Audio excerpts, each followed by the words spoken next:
comment vous allez? J'espère que vous allez bien. Naotambola na ngai.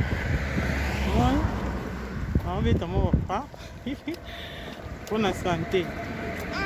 Naotambola awa. Ezanga ba 1 heure du temps. Pour la santé. Yo pesa la boye. Bima tambola. Kofana na ndako te. Tambola ba graisse ekita. Tobatela nzoto. Naotambola. Monzela za munaza. Naotambola. Mali laissé banda ensemble. Donc la milité na ngai déjà na déjeuner pe na rendi na nga otambola.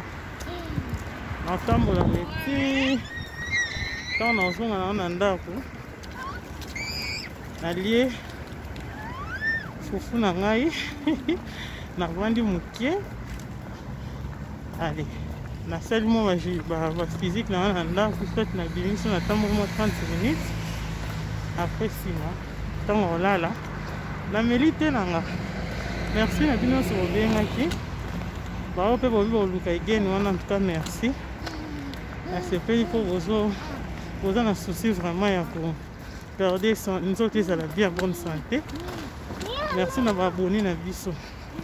Il faut vous abonner, non abonner à Victoria Cuisine TV. Victoria Cuisine TV de Macam.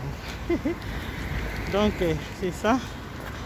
La bonne une surprise, on a fait une semaine. Dans l'examen, le monde en salle. Tu veux va signer qui a mon salle en haut. Na ebende basala yango te mais na prendre tosala yango elongo na bino totande kokima.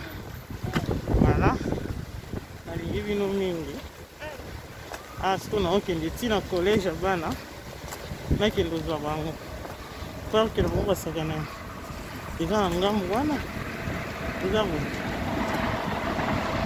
mais moye bana basakana ya parke eza te yango wana mpo bacoronavirus oyo Ndila, après ils vont avoir ça dans la parc. Donc c'est ça. Là, moi, je suis biso. Coronavirus c'est au lait. Quand on a combo na es. Il le vigno c'est au lait. Le banzam bende au lait gâté. Alors coronavirus c'est cause de place c'est le banzam bende. Coronavirus c'est le cami batté là. Masque na yo.